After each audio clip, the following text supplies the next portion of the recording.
Have you ever wondered how close you've come to danger without even realizing it? At Shivering Vault, we take you there, one story at a time. But before you drift off, consider liking this video and commenting where you're watching from. Now, let's dive into these chilling stories.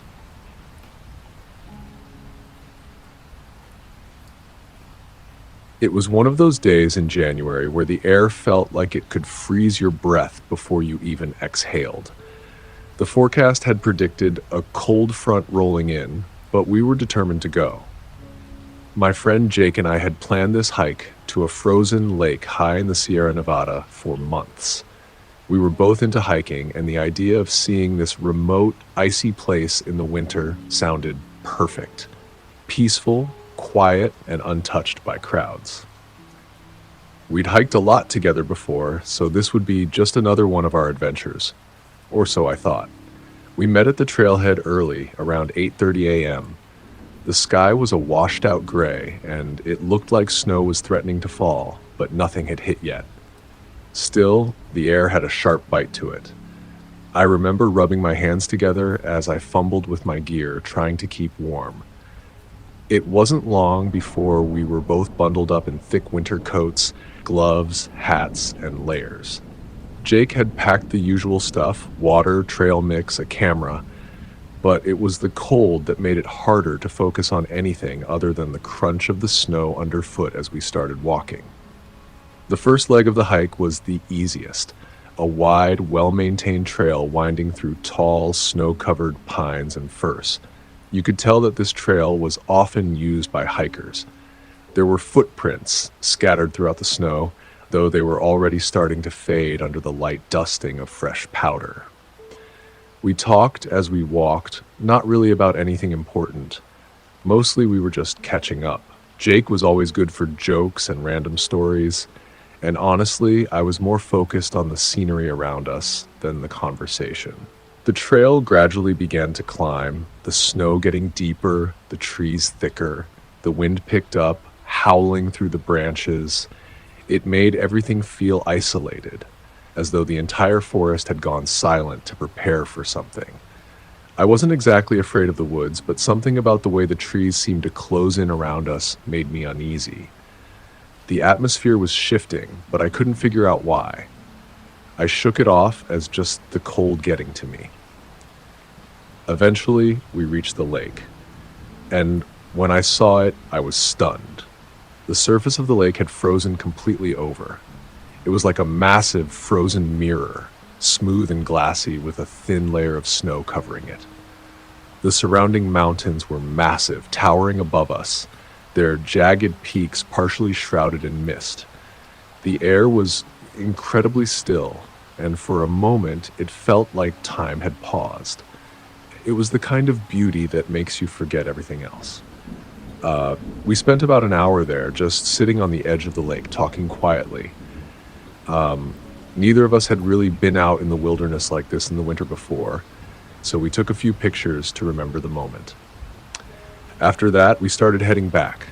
We didn't rush, but we also didn't take our time. The sun had started to dip behind the mountains, casting long, stretched-out shadows over the trail. The snow on the path was beginning to pack down under our boots, and the temperature was dropping, making the cold seem even more oppressive. The light was fading fast, and the eerie quiet of the forest began to feel heavier, like the world was closing in around us. That's when we first heard it. A faint crunching sound, the unmistakable sound of boots crunching through the snow. We both stopped at the same time, our heads snapping around. There was no one behind us, no one at all. Just the trail, winding through the trees like it had been when we'd started. My breath caught in my throat for a second. It didn't make sense. "Did you hear that?" I asked Jake, my voice quieter than I meant it to be. My eyes were scanning the snow behind us, trying to make sense of it. Jake looked at me, his brow furrowed. "Yeah, I did. Thought I was imagining it." But the sound came again. This time it was a little louder, the unmistakable crunch of snow underfoot. Something was walking behind us. My heart rate picked up. I glanced at Jake again, but he didn't seem to know what to make of it either. We both turned to look behind us, but still, there was nothing. Just empty trees and untouched snow. I don't know what made me feel uneasy, but the silence that followed felt more deafening than the sound of the footsteps had. We stood still for a moment, listening. There was nothing. No wind, no birds, just nothing. It felt like the world had held its breath, waiting for something to happen. "I think we're just hearing things," Jake said, though his voice wasn't as confident as usual. He gave me a half-hearted smile. "Yeah, maybe?" I didn't believe him, but I didn't say anything. I was trying to push the growing sense of dread out of my mind, but it kept creeping back in. We started walking again, trying to ignore the sounds behind us, but it didn't stop. The footsteps were there, just far enough behind us that we couldn't see anything. But we could hear it. Someone was following us. No doubt about it. It wasn't like we were hearing echoes of our own footsteps. It was something else. Something closer. I picked up my pace, the pounding of my own footsteps almost deafening in the quiet of the forest. Jake seemed to sense my anxiety because he sped up too, but the footsteps kept matching our pace, always just behind us. Closer, closer. I turned around again, but all I saw was more trail, more trees, just empty snow. I felt the hair on the back of my neck stand up. I wasn't imagining it. We were being followed. "Jake," I whispered urgently. "Someone is back there." Jake's face drained of color. He looked over his shoulder, his eyes wide. "There's no one there," he said, though I could tell he didn't believe it.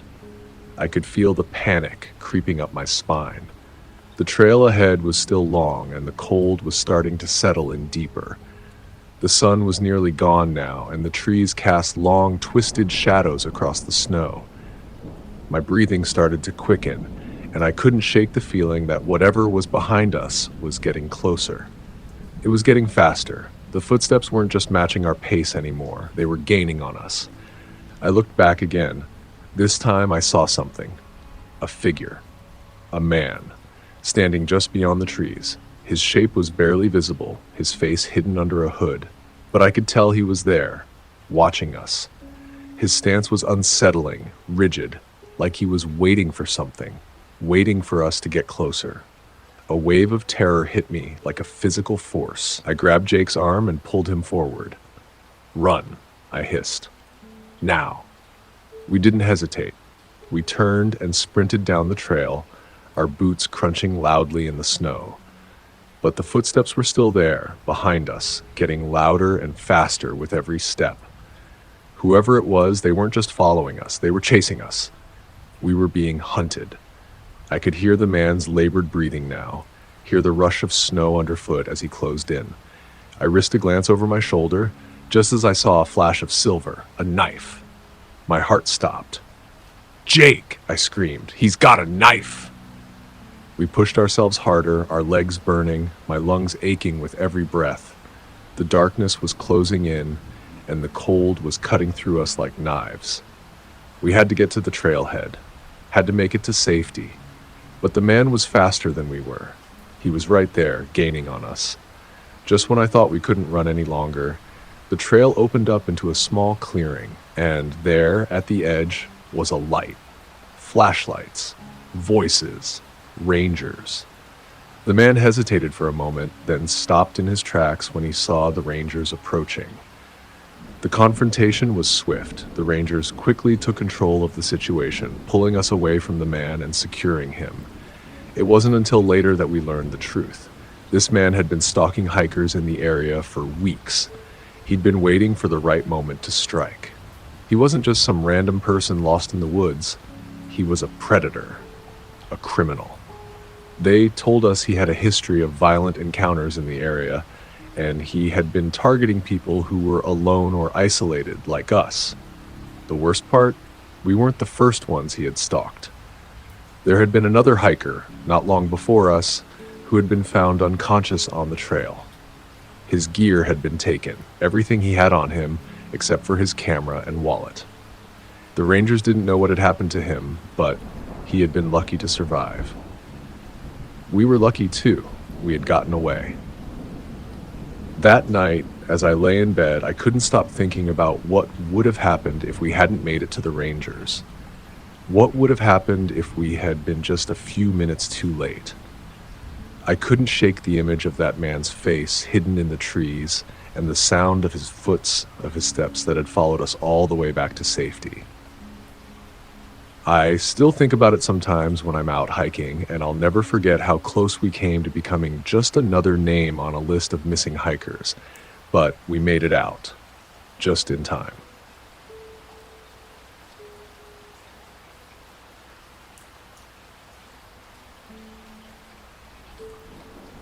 I've always been someone who values peace and solitude, so when my uncle offered me his cabin for a little break, I jumped at the chance.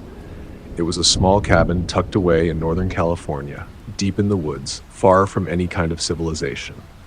It was the perfect place to get away from the noise of everyday life. My uncle wasn't around. He let me stay there on my own whenever I needed a quiet space to clear my head. I'd been there for about 3 days when it happened. I remember it clearly because I hadn't felt scared or uneasy for a single second up until then. The cabin was just as I remembered it from the last time I'd stayed. Small, rustic, with a stone fireplace, a wooden deck out front, and a little shed for tools in the back. The trees surrounding it were tall and thick, their branches swaying gently in the wind. It was the kind of place where the silence was almost oppressive, like the woods were holding their breath. The first couple of days were perfect. The weather was cold but beautiful. Fresh snow had fallen, blanketing everything in a thick layer of white, making the forest look like something out of a painting.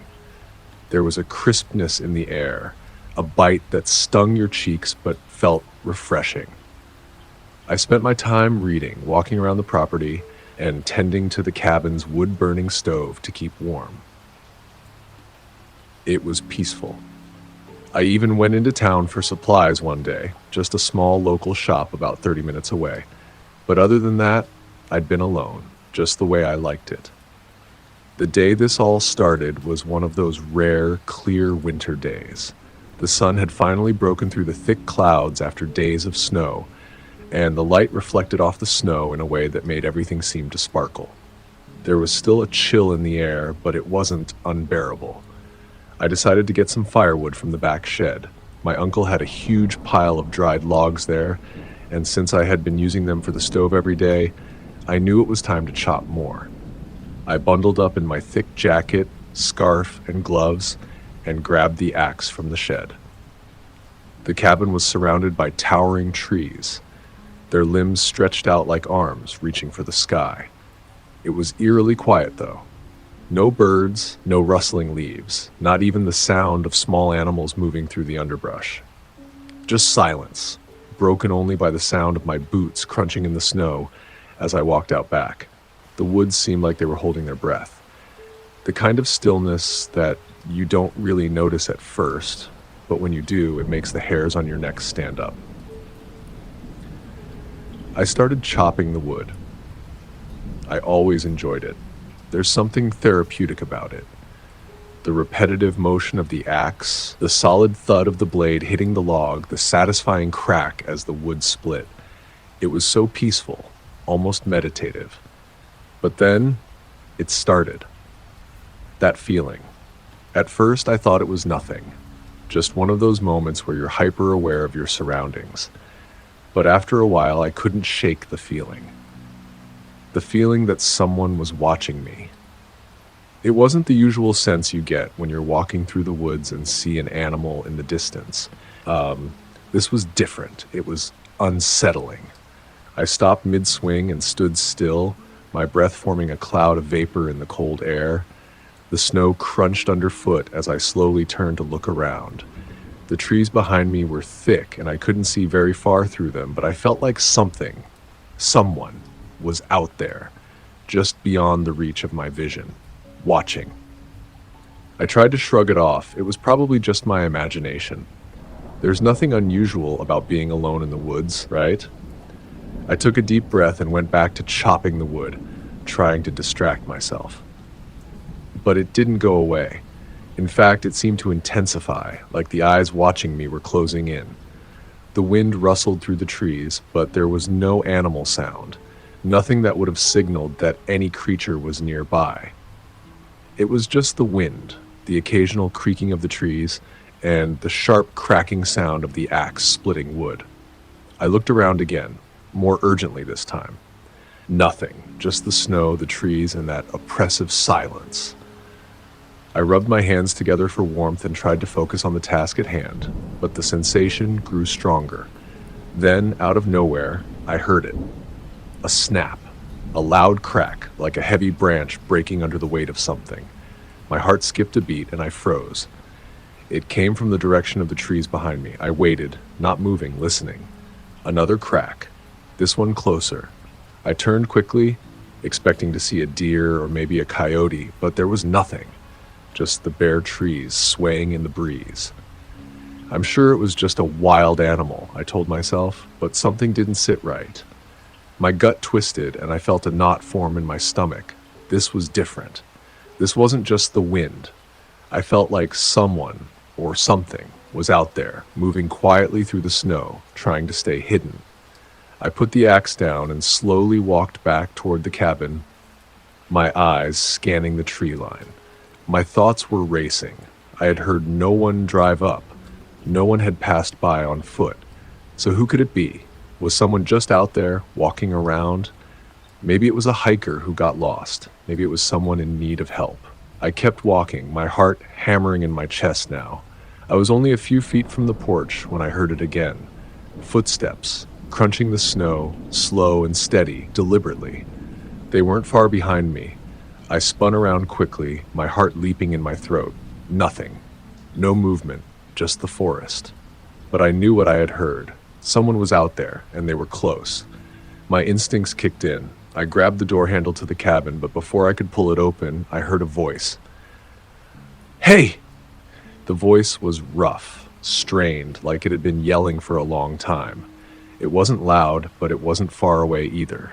It came from the trees. My pulse raced. I tried to look past the trees, but I couldn't see anything. The voice came again, louder this time. "Hey, I need your help." I froze, caught off guard. The voice sounded desperate, like someone who hadn't had human contact in a long time. The woods were so isolated, there weren't many people who passed through here, let alone got lost. It didn't make sense. Then I saw him. He stepped out from behind a tree just a few feet away. The man was tall, with a dark hood covering his face, his clothes torn and dirty. His hands were covered in grime, his face thin, almost gaunt. He looked like he hadn't eaten in days, maybe weeks. His eyes were wide, and there was something frantic about his movements. "I need help," he said again, taking a slow, deliberate step forward. His voice was shaky, desperate, like he was trying to mask a sense of panic. I didn't know what to say. There was a long pause, just the sound of the wind swirling around us. "Who are you?" I finally managed to ask, my voice barely above a whisper. He hesitated. Then he glanced over his shoulder like he was making sure no one else was nearby. I noticed something gleaming in his hand, something jagged, rough, and heavy. A rock. That's when I realized what was happening. He wasn't here to ask for help. He wasn't here to be saved. He was here for something else entirely. His eyes locked onto mine, and his face twisted into a grimace of desperation. His breath was ragged, and he took another step forward, holding the rock in his hand like it was a weapon. Before I could react, he lunged. I barely had time to turn before the rock slammed into my back, knocking me off my feet. The impact left me gasping for air. My head spun. The cold ground felt like it was swallowing me whole. I scrambled to get up, but he was already on top of me, his hands gripping my coat, yanking me back down into the snow. "Give me the keys," he shouted, his voice wild. I barely had time to process what was happening. The keys. My car keys. He was trying to steal my car. Everything happened so fast. I could feel his cold, shaking fingers fumbling for my pockets. But my adrenaline kicked in, and with all the strength I could muster, I pushed him off, rolling to the side. I scrambled to my feet and turned, running as fast as I could. I didn't think about the door, didn't think about anything except getting away. My legs burned as I bolted for the cabin, hearing his footsteps right behind me. I reached the door, flung it open, and slammed it shut just as I heard him reach the porch. I locked the door, my heart pounding in my ears. I could hear him outside, breathing heavily, trying to force the door open. I backed away, pressing my back against the wall, my breath coming in ragged gasps. I grabbed my phone, hands trembling, and dialed 911. I don't even remember what I said to them, but the cops arrived around 6 a.m. the next day. They found the man. He was hiding not far from the cabin. Turns out he was a wanted fugitive. He'd been living in the woods, hiding out after a string of robberies. They caught him, but it didn't matter. The damage was done. My mind kept going back to that moment when I saw him step out from the trees.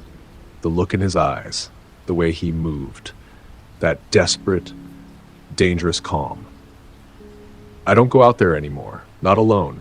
It's been months, but sometimes late at night, I still feel like I'm being watched, like he's still out there. Maybe I'm just being paranoid, but I don't think I'll ever feel safe in those woods again.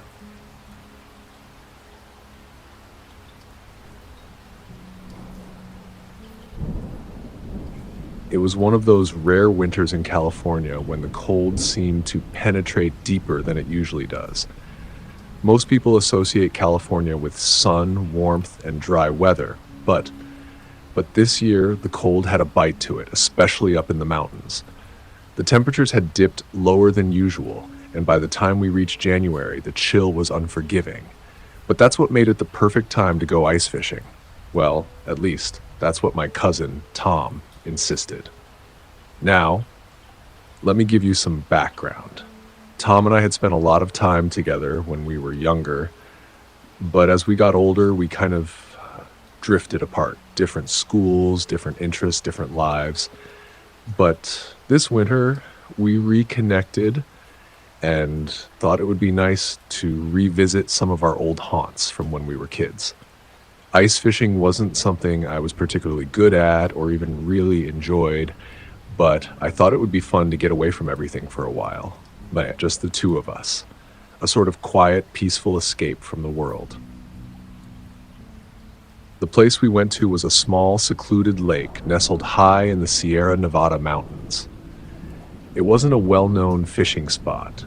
Hell, not many people even knew it existed. It was an old haunt of Tom's from his childhood, and he had been coming back every winter to fish since his teenage years. I had been there with him once when we were much younger, but even then, I didn't really pay much attention. I was just along for the ride, as always. We set off early in the morning. The sun wasn't even up yet, and everything was covered in a thin layer of frost. The air felt sharp, like it could cut through you. I pulled my jacket tighter, already regretting not bringing something warmer. We drove up winding mountain roads, the headlights of Tom's truck cutting through the dark like little beams of light in the vast emptiness. When we finally reached the lake, the first thing that hit me was the silence. It was so still.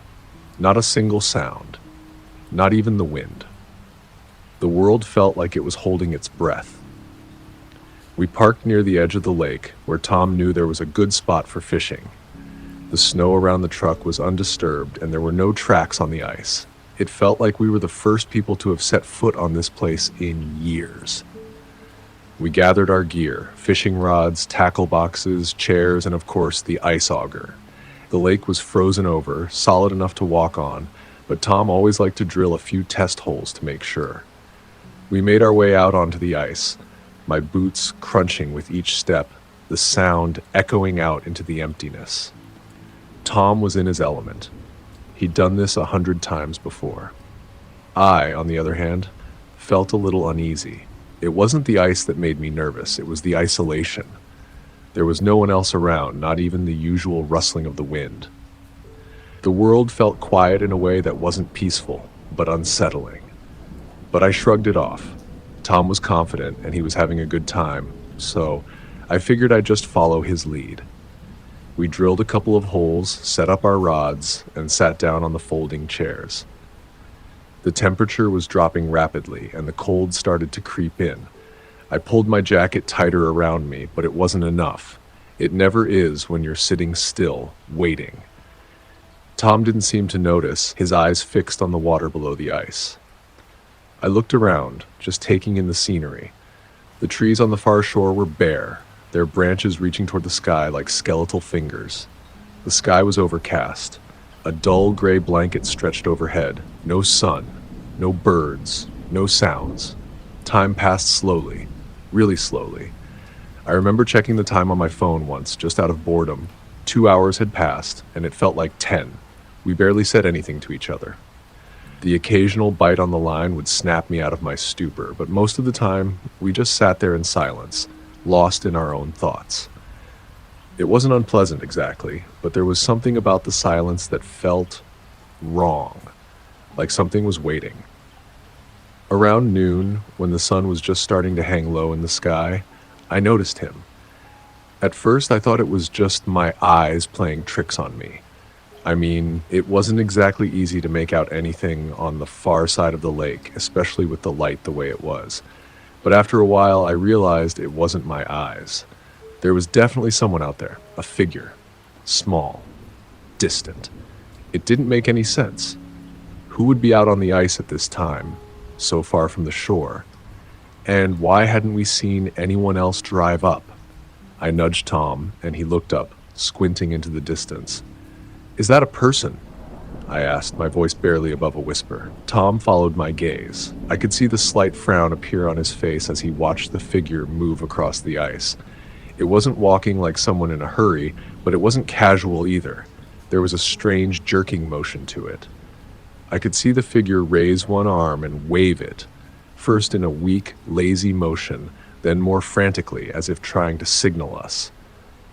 Tom didn't hesitate. "We should go check it out," he said, his voice calm but his eyes narrowed with caution. He packed up his rod, and without another word we began walking toward the figure. The ice felt different as we moved. The quiet was still there, but it felt heavier. The distance between us and the man grew smaller, but the sense of unease grew bigger. With each step, I kept wondering why this person was out there alone, waving for help. I could feel the cold creeping into my bones, making me shiver, but the figure on the ice didn't seem to be bothered by the temperature at all.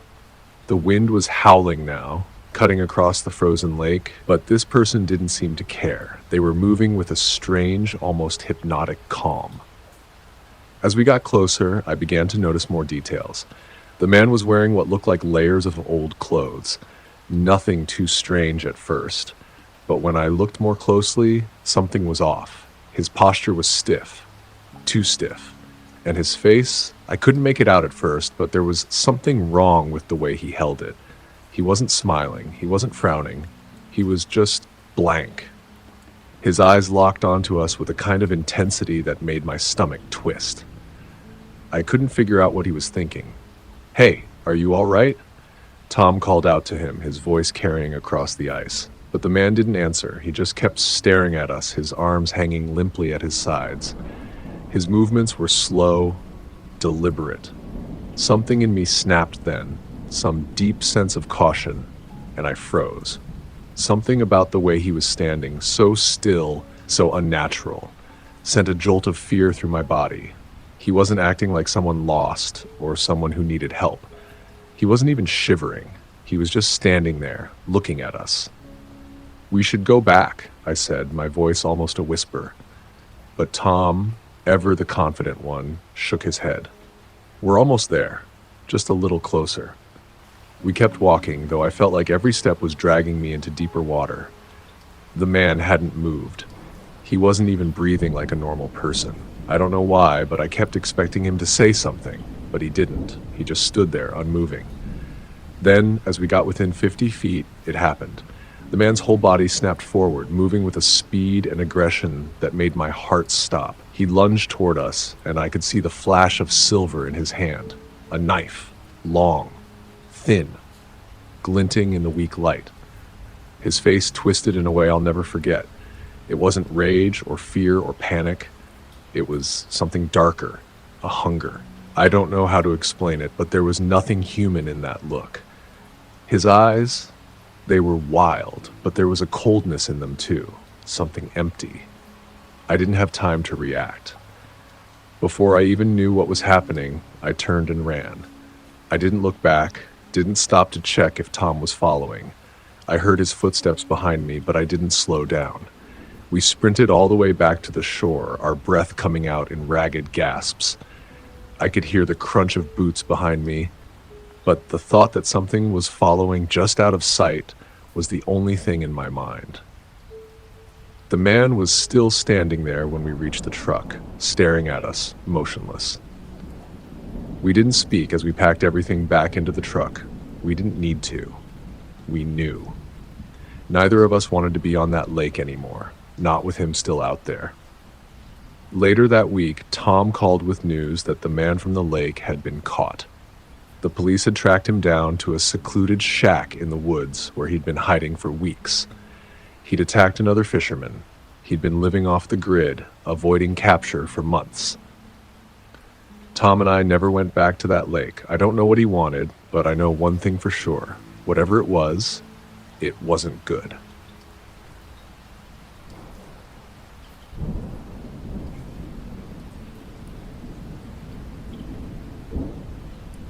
It was late December. I had been driving all day, heading up to the Central Valley to visit my family for my little brother's birthday. I hadn't seen them in months, and I knew I wouldn't make it there before nightfall. The hours dragged on, and the darkened road stretched out in front of me, empty and endless.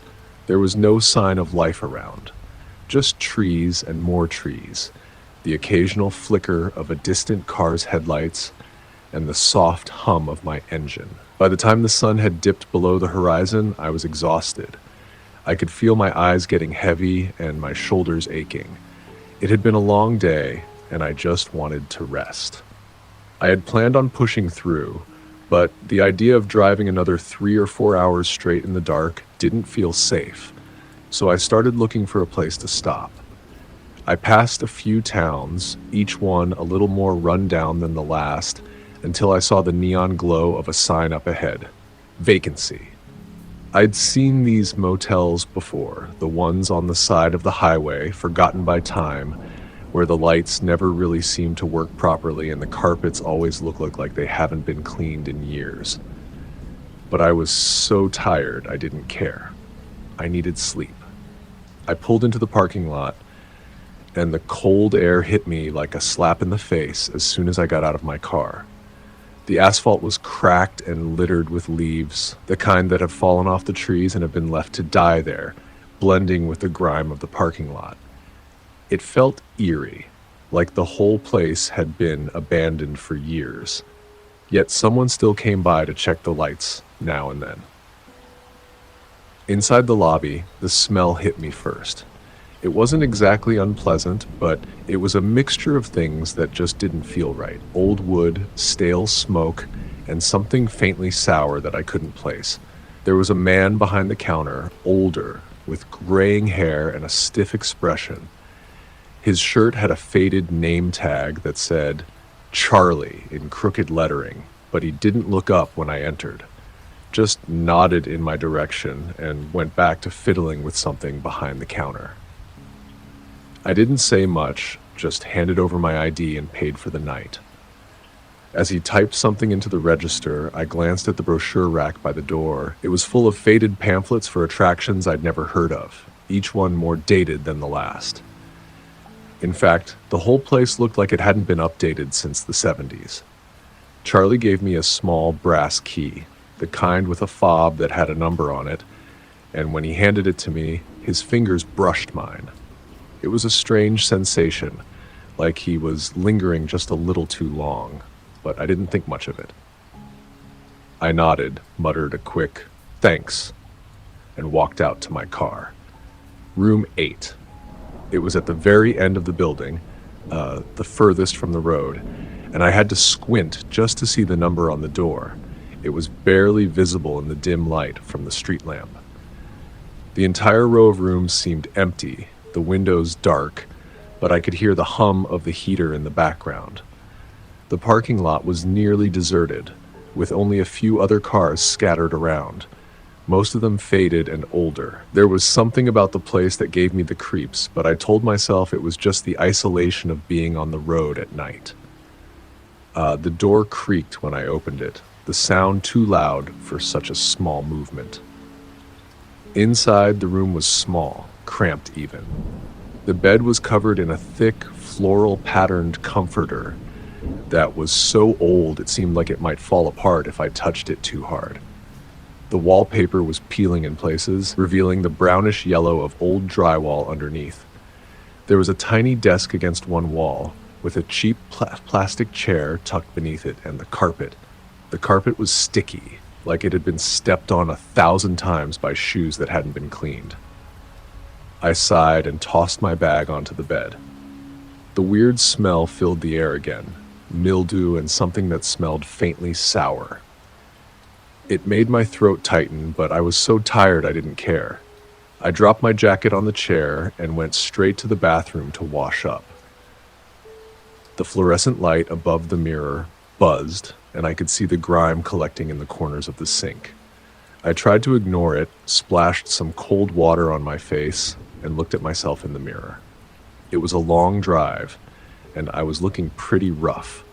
Pale, tired eyes, a bit of stubble on my chin. I tried to shake off the unease that had settled in my stomach and returned to the bed. It is ready to just crash for the night. I turned on the TV, but all I could get was a fuzzy static channel. I didn't really care about watching anything.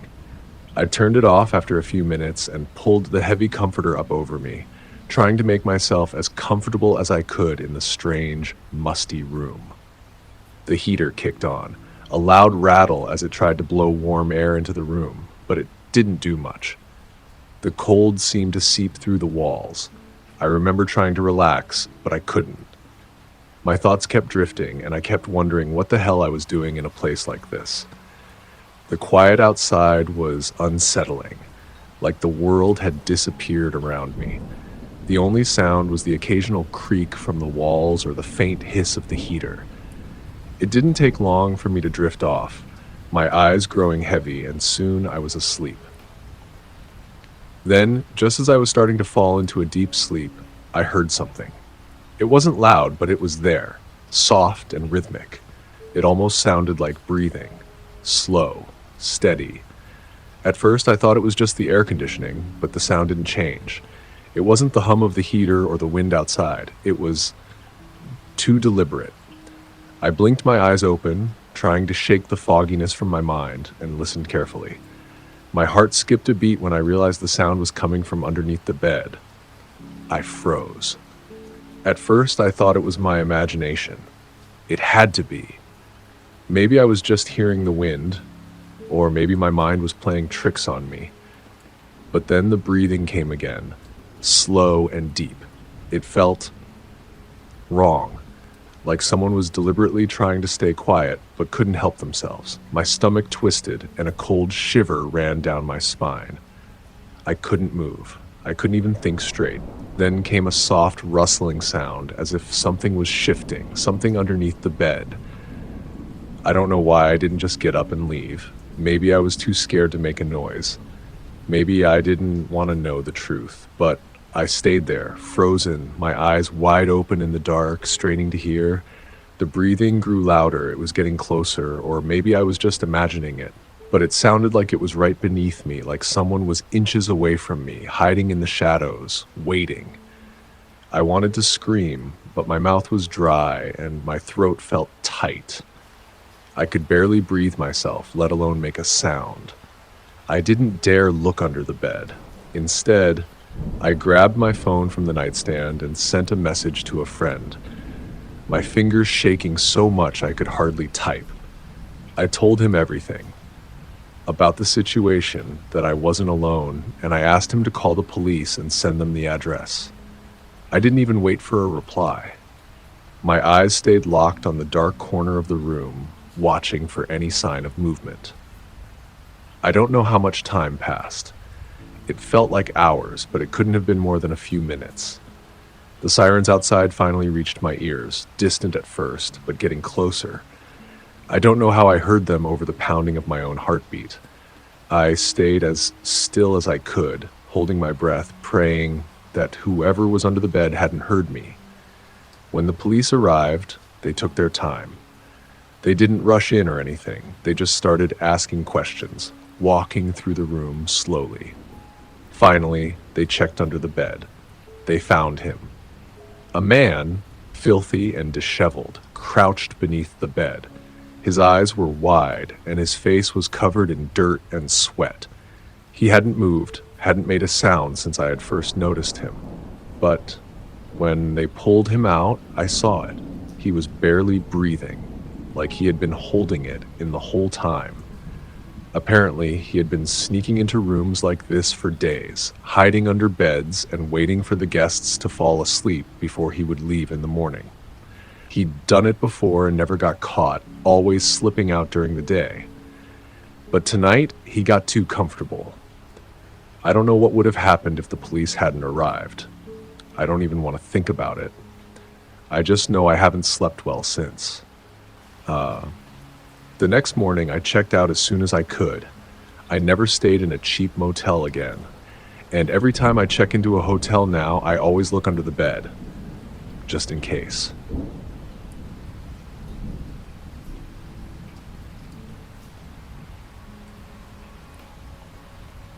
I still can't shake the memory of that night. Every time I drive up in the mountains, every time I see a tow truck on the side of the road, it all comes flooding back. I know some people might call it paranoia, but I swear to you, what happened that night wasn't just a coincidence. It was something far worse.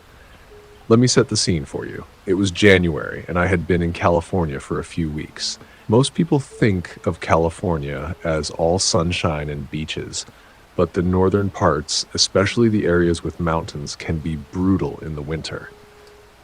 I was trying to get to a friend's cabin in the middle of nowhere where we were going to spend the weekend away from the busy world. We'd planned to go hiking, maybe explore some caves and enjoy the fresh mountain air. It sounded perfect, a break from the chaos of life. The day started out fine, but by the time the sun began to set, the weather had completely turned on me.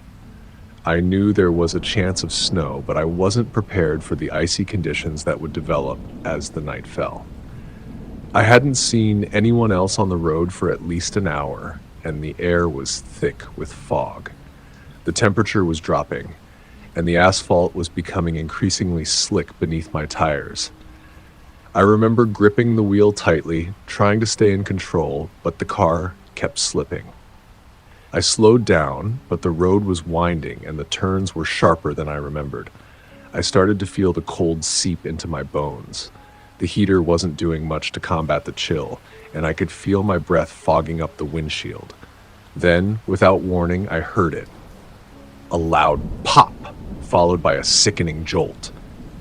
My car swerved a little, and I quickly regained control, but I knew something was wrong. I pulled over to the side of the road and put the car in park. I turned the key, trying to start it again, but the engine wouldn't turn over. The cold was now biting at me through the thin fabric of my jacket, and I began to realize just how isolated I really was. There was nothing out here. No lights, no houses, no signs of life.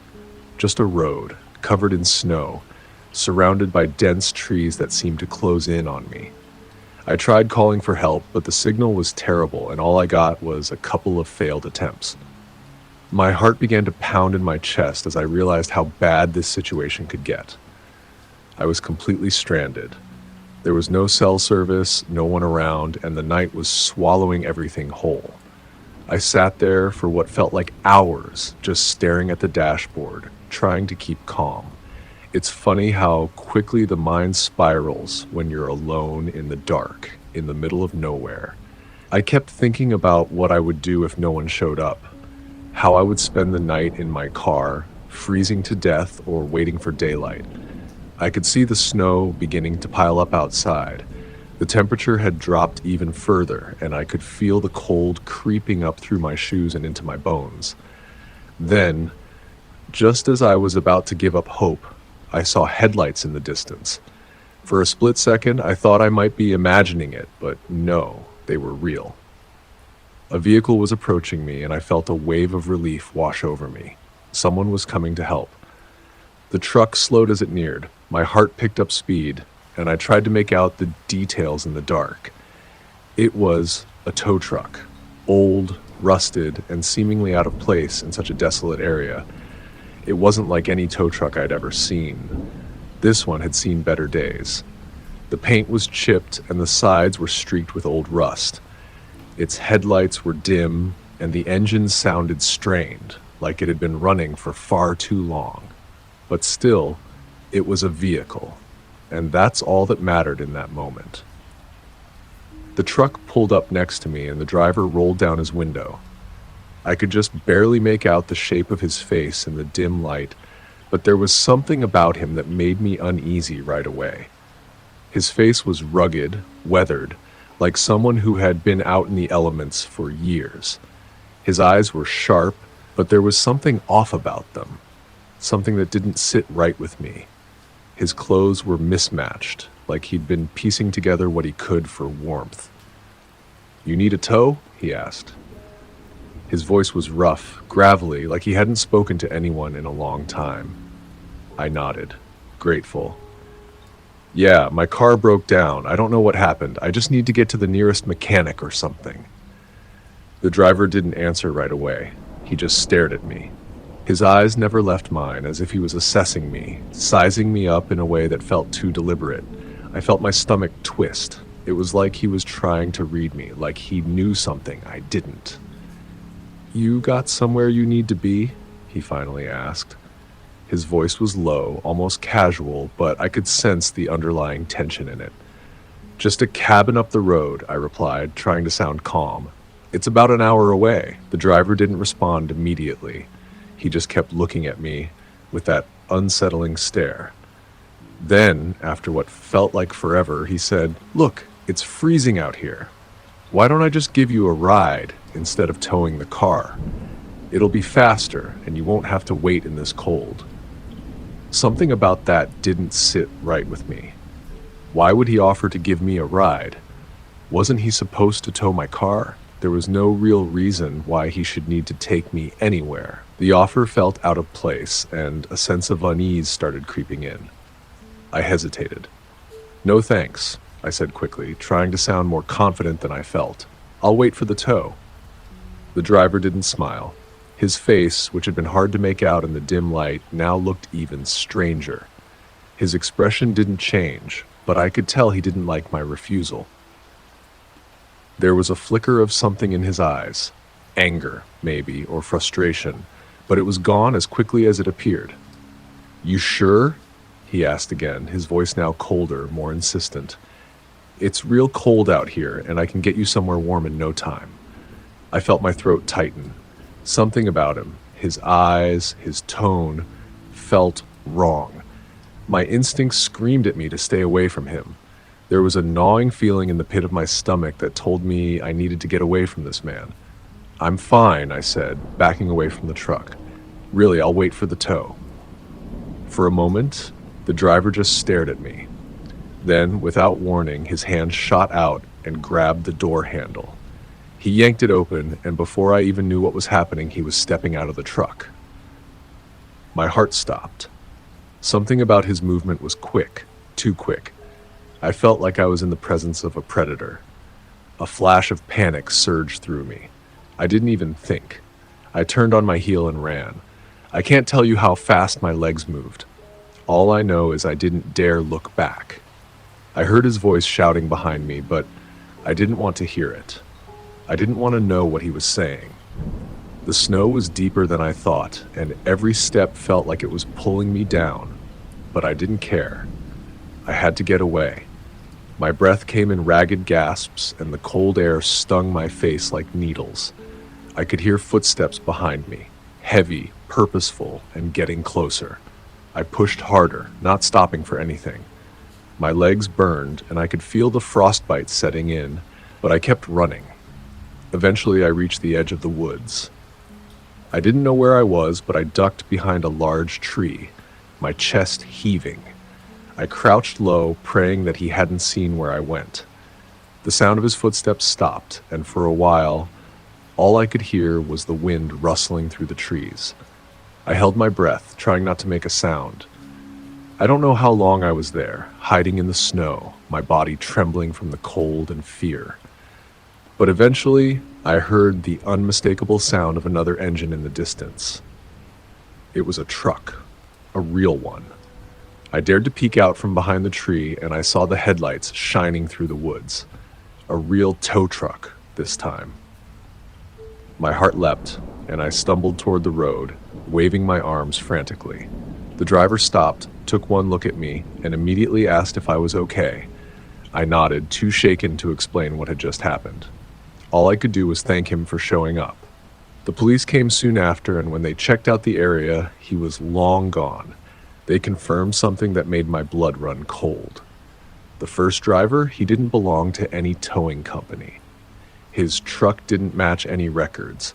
He wasn't even from this area. I don't know who he was or what he wanted, but I'm convinced he wasn't just a random guy offering a ride. Now, whenever I drive on those roads, I always check my mirrors. Always keep my doors locked, and I still wonder if he's out there, waiting.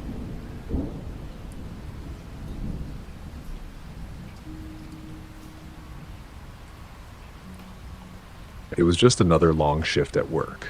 I had been there for what felt like forever, working the late shift at a small tech repair shop. It wasn't much of a place, tucked in a corner of California, far away from anything of interest. The shop sat on the edge of a sleepy town that had seen better days, where the streets felt frozen in time, almost as if the world outside had forgotten it existed. A foggy, overcast sky was the norm, especially in the winter months when the rain just wouldn't stop. The kind of place where people kept to themselves and even the trees looked tired. It had been a particularly exhausting night. Nothing ever happened after dark in that shop. Just a few customers who needed phone repairs or help with their cracked screens. I was tired of the small talk, the same routine, the hum of the fluorescent lights overhead. It felt like the hours dragged on, one after another, like a never-ending loop. When my shift finally ended at 2:30 in the morning, I was more than ready to head home. I grabbed my coat from the back room, threw it over my shoulders, and walked out into the cold night. The rain was falling heavily, pounding the pavement in a steady rhythm, the kind of rain that makes you feel like the world is being washed away. The wet pavement reflected the streetlights, turning everything into a blurry mix of yellow and gray. It was nearly impossible to see anything more than a few feet in front of you, and the sound of my footsteps echoed through the quiet night. I was tired, mentally drained from the long shift. My mind was fuzzy, just wanting to get into my car and head home to the comfort of my bed. I was used to the drive. It was a quiet one, mostly through empty streets with only the occasional passing car. The worst part of the drive was the fog that would roll in from the hills, but tonight, it wasn't too bad. I could see just enough to get by, even if the rain made it harder to focus on the road. I quickly made my way to my car. It wasn't much, a beat-up old sedan that had seen better days, but it was mine, and it got me where I needed to go. I opened the door, slid into the driver's seat, and let out a sigh. The car smelled like a mix of stale coffee, fast food wrappers, and the faint scent of wet leather. It was familiar, comforting in a way. I turned the key, and the engine sputtered to life with a deep rumble. The sound felt like a small victory, like something was finally going right for me. I switched on the wipers to clear the rain off the windshield, but it wasn't enough. The snow that had started falling in the last hour was sticking to the glass, making it even harder to see. I knew I had to scrape the windshield before I could drive, or it would only get worse. I opened the door again, bracing myself for the cold. The air was sharp, biting through my coat as soon as I stepped outside. I grabbed the scraper, shivering a little as I walked around to the front of the car. The parking lot was empty, save for a few scattered cars and the distant hum of the streetlights. The ground was slick with a layer of rain that had turned to slush, making it harder to walk without slipping. The cold rain mixed with the wet snow created a miserable atmosphere that felt suffocating. I bent down, scraping off the windshield, trying to clear enough space so I could see through it. The snow was coming down faster now, and it clung to the glass stubbornly. I glanced around the parking lot for a moment, but there was nothing unusual. No one was out, and the place was eerily quiet. Just the rain, the wind, and the quiet sound of my scraping filled the air. But then, something caught my eye in the rearview mirror. At first, it was just a flicker, something moving in the shadows. It was subtle, so subtle that I almost dismissed it as nothing. But then I saw it again, more clearly this time. A figure standing behind my car. Just beyond the side mirror, I could make out the vague shape of a person standing still in the rain. My heart skipped a beat, and a wave of unease washed over me. I froze. My mind started racing, trying to make sense of what I was seeing. Was it a trick of the light? A shadow? But no. This figure was moving, and it wasn't just any random person. They were standing too still, almost as if they were waiting for something. I told myself it was nothing, just some passerby, but my gut instinct told me otherwise. The figure wasn't moving like someone just walking by. It was too deliberate, too slow, like they were carefully positioning themselves just up. The hairs on the back of my neck stood up, a sense of dread creeping in from the edges of my mind. I looked back up into the rearview mirror again. The figure hadn't moved. Still, just standing there. I felt the adrenaline start to surge through me, my heart pounding harder. I glanced quickly over my shoulder to check the parking lot again, but when I turned back, the figure was closer. I quickly jumped back into the car, my hands shaking as I slammed the door shut behind me. The sudden movement felt almost frantic, as if the car would somehow protect me. I locked the doors without thinking and threw the key into the ignition. The engine roared to life, and I stepped on the gas, trying to push the car out of the spot as quickly as I could. But I couldn't stop myself from glancing up at the rearview mirror again. The figure was still there, moving now. It was too dark to make out details, but there was something about the way they moved that made my skin crawl. My hands gripped the steering wheel tighter, and I sped out of the parking lot, trying not to look back again. The tires skidded slightly as I made a sharp turn onto the main road. I tried to focus on the road, telling myself that I was overreacting. It was probably just someone walking home, maybe waiting for a bus or something.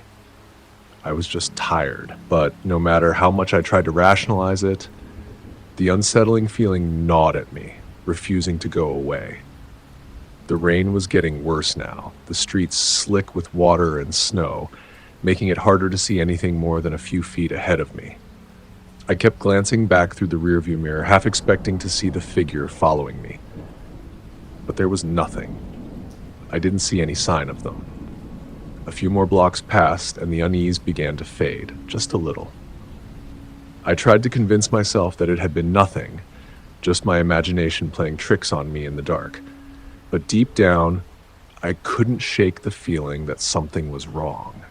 Something wasn't right. The further I drove, the more tense I became. It was hard to ignore the fact that the rain was coming down so hard that it felt like the world was closing in on me, wrapping me in a damp, suffocating cocoon. I approached an intersection where the light was red, so I slowed down, preparing to stop. And that's when I heard it. A faint sound, soft at first, but unmistakable. A slight rustle, like something or someone was moving in the back seat. My blood ran cold. I froze for a moment, trying to process what I was hearing. Maybe it was the rain, maybe something had just shifted in the car. But no, there it was again. a faint movement from behind me, like someone was shifting around, like they were trying to hide. I felt my throat tighten, my chest tightening with panic. I couldn't bring myself to look. I didn't want to. The seconds dragged on as the light stayed red, the sound of rain pattering against the windshield, the only noise in the car. My eyes stayed fixed on the road ahead, but my heart was pounding in my ears. Then I couldn't take it anymore. I glanced in the rearview mirror, and that's when I saw it. A figure. It wasn't just a shape anymore. I could make out the details of a person's face, barely illuminated by the soft glow of the streetlights. He was sitting there, hunched over, staring right at me from the back seat. His eyes were wide, unblinking, and his mouth twisted into a strange, unsettling grin. I gasped, my body going rigid in panic. I couldn't think. I couldn't move. The only thing I knew was that I had to get out of there. I slammed the car into park, yanked the keys from the ignition, and bolted out of the car without a second thought. My heart was pounding in my chest as I ran. I didn't care about anything else. I had to get away from that car, from that man who had been hiding in my back seat. I don't know how long I ran, but my legs felt like they were on fire by the time I reached the nearest building. I pounded on the door, frantic, begging for help. I didn't even know if anyone was inside, but I didn't care. I just needed to be somewhere safe. Eventually, the police arrived. They found him, hiding in the alley behind my car, just like I feared. The man had snuck into my back seat while I was scraping off the snow, and he'd been waiting for the right moment to strike. When the police searched my car, they found a knife hidden underneath the passenger seat. The man had been preparing for something, but I was lucky enough to get out before he could anything. They arrested him, but I couldn't stick around to hear the details. The terror had already gripped me so tightly that I could hardly breathe. That night changed me. It was a reminder of just how quickly things can go from ordinary to terrifying. I don't drive home after work anymore without checking my back seat. I don't know who that man was or what he wanted, but I don't plan to find out. If there's one thing I've learned, it's this. Always check your back seat. Because you never know who or what might be waiting in the dark.